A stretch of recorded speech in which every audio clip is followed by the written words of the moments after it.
Bismillahirrahmanirrahim. Assalamualaikum warahmatullahi wabarakatuh. Salam sejahtera bagi kita semua.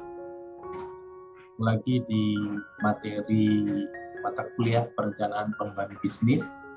Kali ini kita akan bahas tentang rencana pemasaran. Baiklah, kita mulai.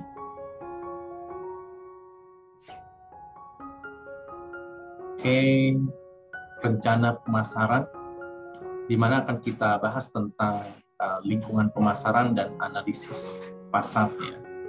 Ini yang pertama, mungkin ada versi yang kedua atau edition yang kedua nantinya.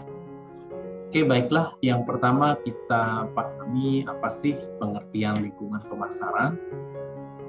Lingkungan pemasaran ini kita bisa definisikan sebuah tempat di mana perusahaan harus memulai usahanya dalam mencari berbagai peluang dan memonitor ancaman-ancamannya.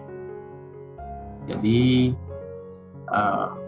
banyak definisi pemasaran, tapi inti dari definisi lingkungan pemasaran itu adalah sebuah tempat, ya. Jadi perusahaan harus memulai usahanya di mana, apakah ada peluang di suatu tempat tersebut, dan apakah ada ancaman-ancaman yang akan membuat terancam nantinya usaha yang akan kita laksanakan di situ. Untuk mendukung pastinya keberhasilan adalah peluang yang ada di lingkungan pemasaran tersebut. Oke, kita bahas lebih dalam lagi terkait dengan lingkungan pasar. Ada lingkungan mikro dan makro yang perlu kita kaji, ya. Lingkungan mikro terdiri dari perusahaan, internal perusahaan. Yang kedua mungkin bisa kita lihat dari segi pemasok, ya. Yang ketiga perantara. Jika kita melibatkan perantara di luar milik perusahaan, pelanggan serta konsumen, ya, target market kita merupakan sebuah lingkungan pasar kategori mikro, ya. Dan pesaing pun kita harus bisa memantau bagaimana perkembangan pesaing dalam aktivitas strategi persaingannya di dalam dunia bisnis. Dan masyarakat secara umum ini terkait sekali dengan konsumen, ya. Apakah masyarakat itu mendukung dengan produk atau jasa yang akan kita tawarkan? Apakah preferensi mereka terhadap suatu desain produk atau jasa saat ini masih menguntungkan ke depannya, atau mereka masih berminat untuk mengkonsumsinya, atau sudah tidak disukai lagi, mereka shifting ke desain produk atau jasa yang baru. Oke, berikutnya adalah lingkungan pasar makro, ya. Kita juga melihat peluang dan ancaman itu dari lingkungan makro ekonomi secara umum, ya.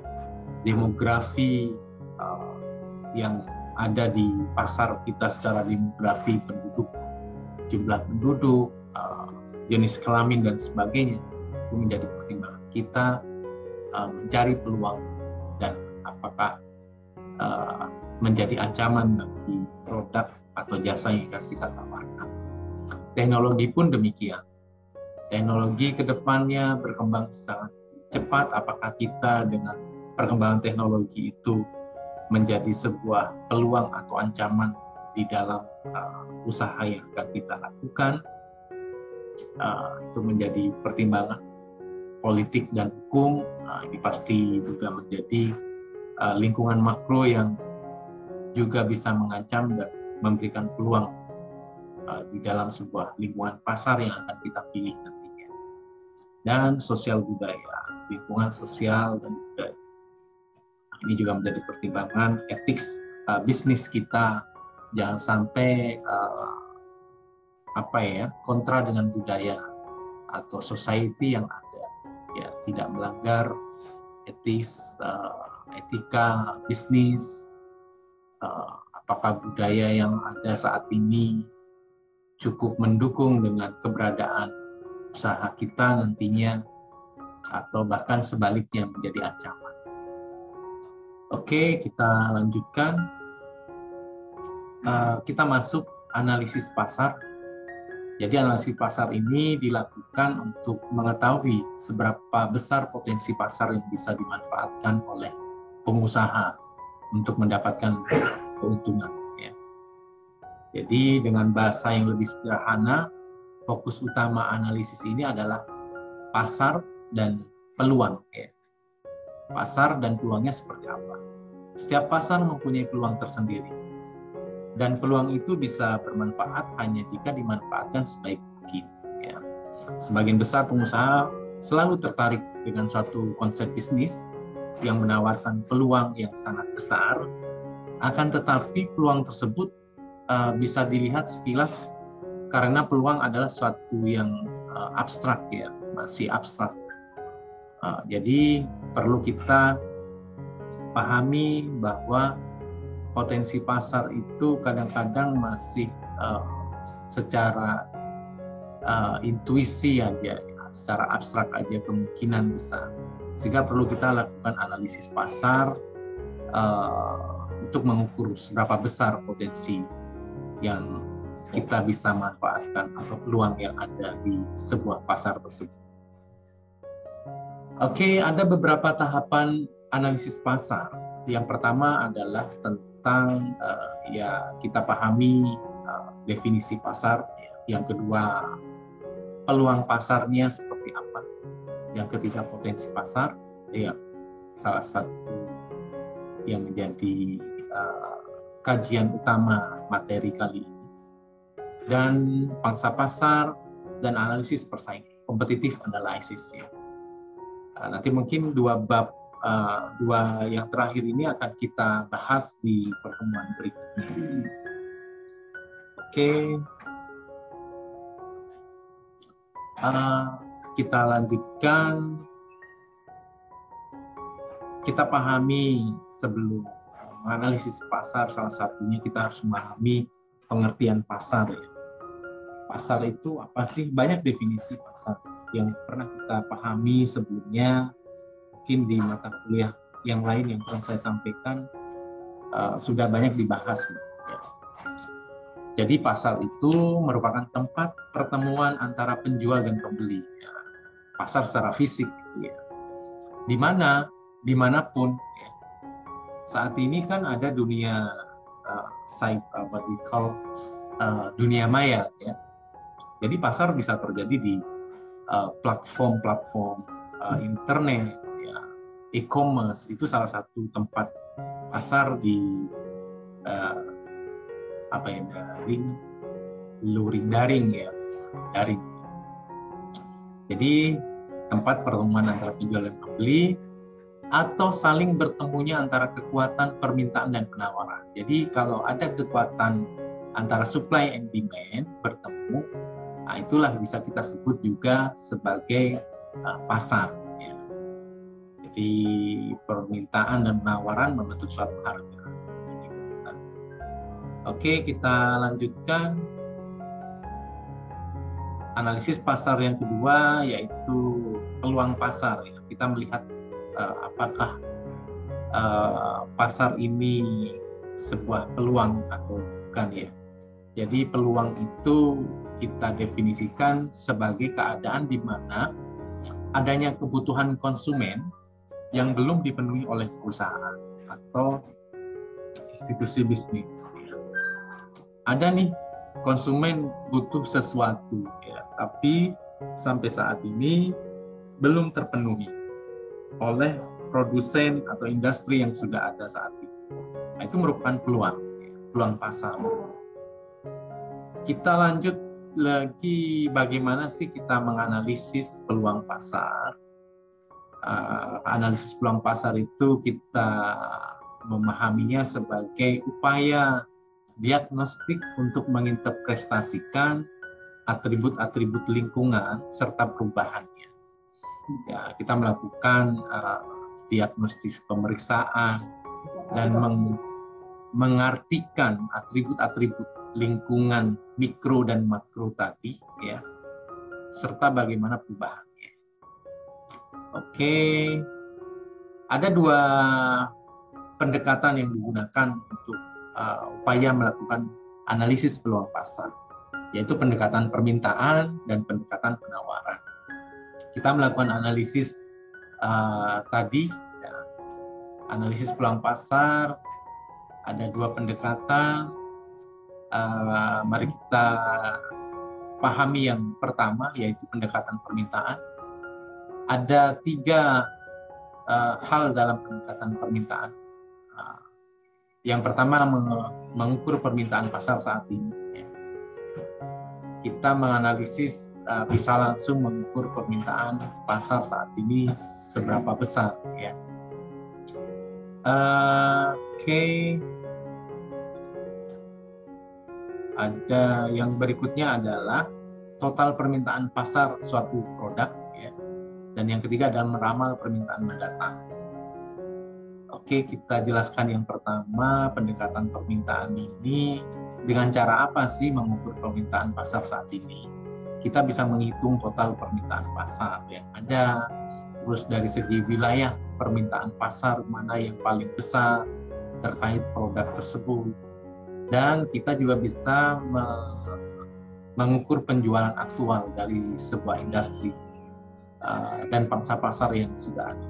Data-data ini memang dibutuhkan data pesaing untuk melihat jumlah dari pangsa pasar, ya, market share-nya seperti apa. Nanti akan dibahas di bagian temuan yang kedua, ya, terkait pangsa pasar. Oke, jadi yang pertama mengukur permintaan pasar saat ini. Intinya kita melihat seberapa besar nih permintaan pasar. Dari segi wilayahnya atau total permintaan pasar dari suatu wilayah yang spesifik maupun yang mungkin kategori kalau nasional terlalu luas, ya. Mungkin di mana target market kita tentukan total permintaannya seberapa besar. Dan bisa jadi kita melihat data internal perusahaan tadi, penjualan aktualnya berapa. Dan jika kita memiliki informasi, ya, kita berupaya mendapatkan informasi pangsa pasar, gitu ya, sehingga kita memahami, kita memenuhi berapa pangsa pasar dari penjualan aktual yang kita keluarkan. Oke. Yang ketiga terkait total permintaan pasar suatu produk ini bisa kita hitung melalui persamaan Q sama dengan N kali P kali Q, ya. Di mana Q ini adalah total permintaan pasar, ya.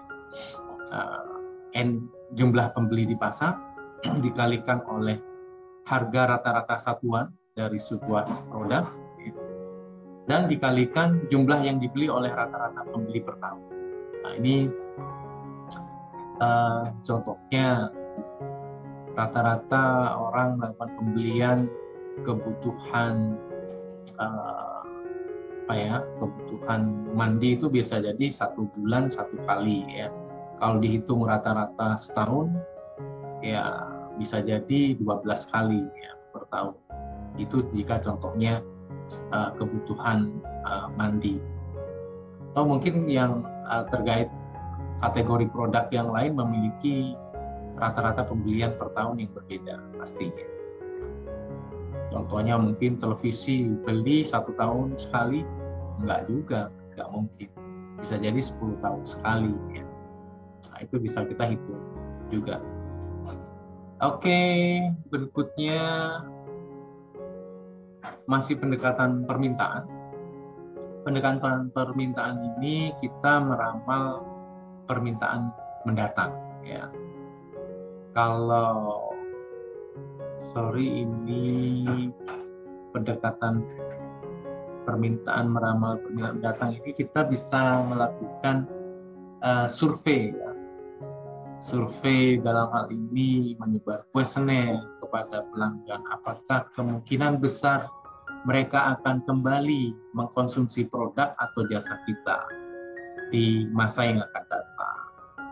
Dan bisa kita juga mencari data itu dari pendapat para penjual, sales force kita ya.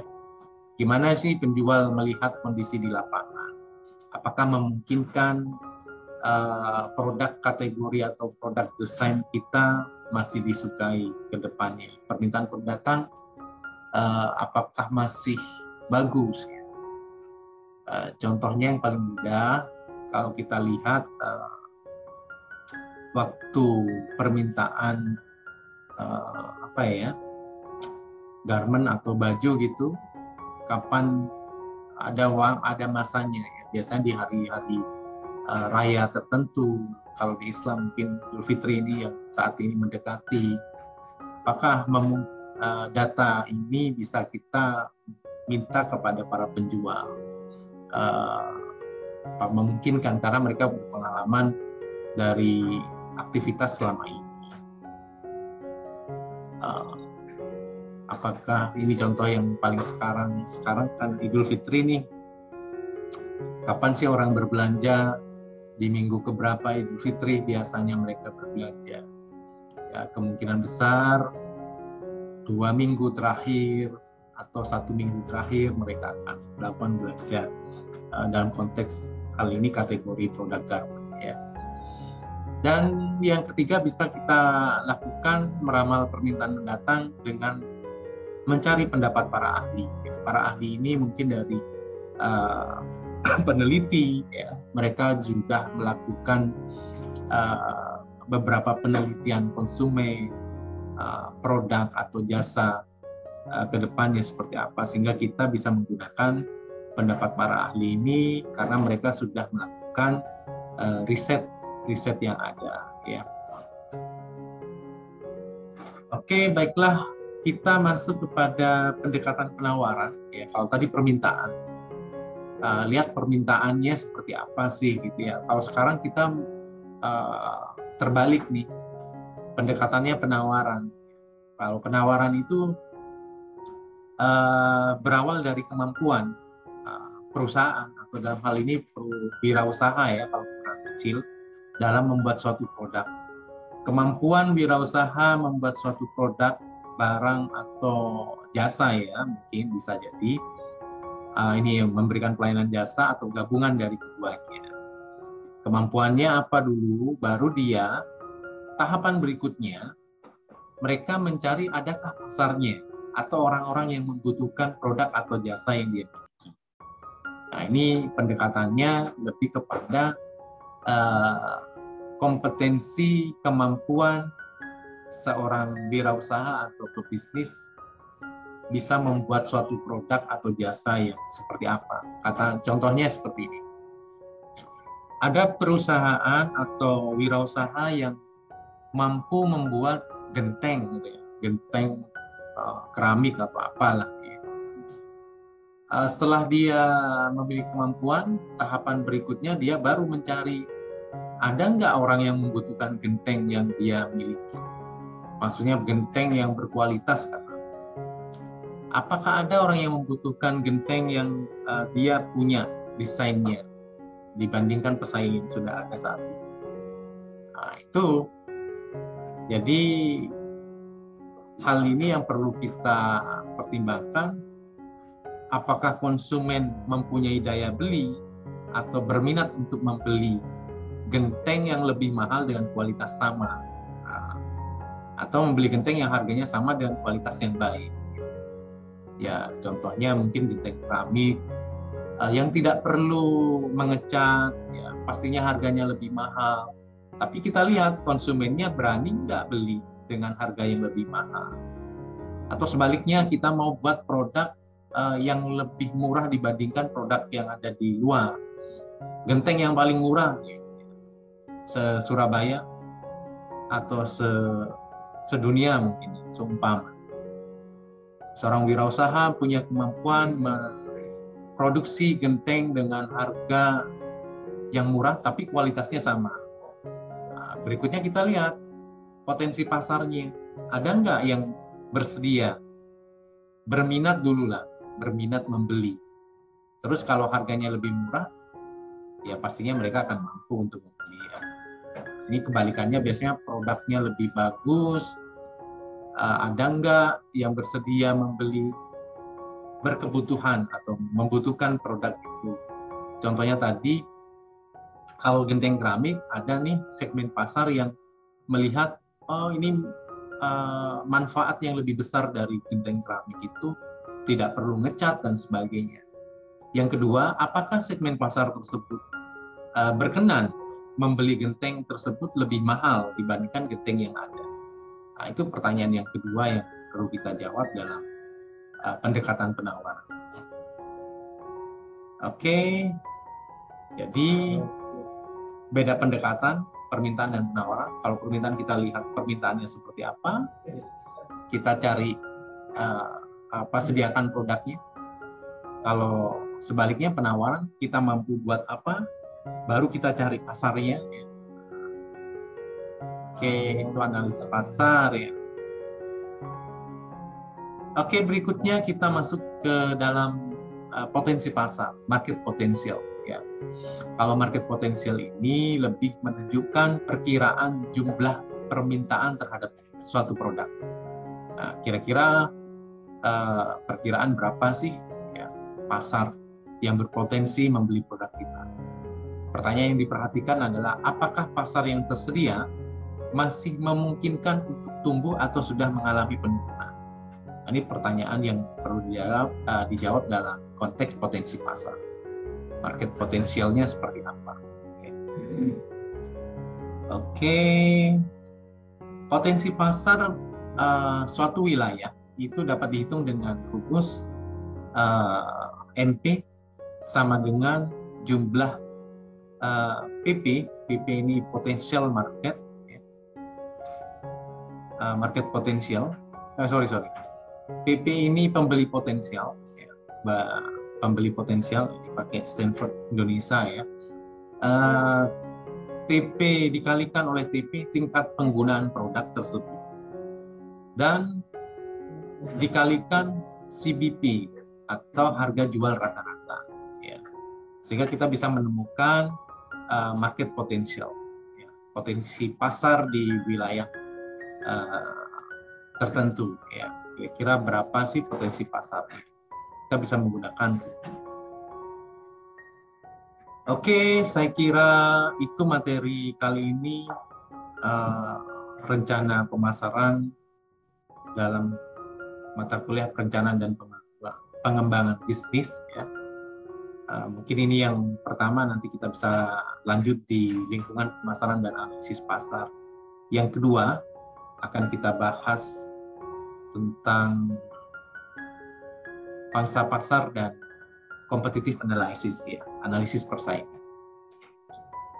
Oke, saya kira itu materi kali ini. Semoga bermanfaat bagi kita semua. Semoga kita diberikan kesehatan oleh Allah Subhanahu wa Ta'ala. Tetap belajar, semangat. Terima kasih semuanya. Saya akhiri, wabillahi taufik wal hidayah. Wassalamualaikum warahmatullahi wabarakatuh.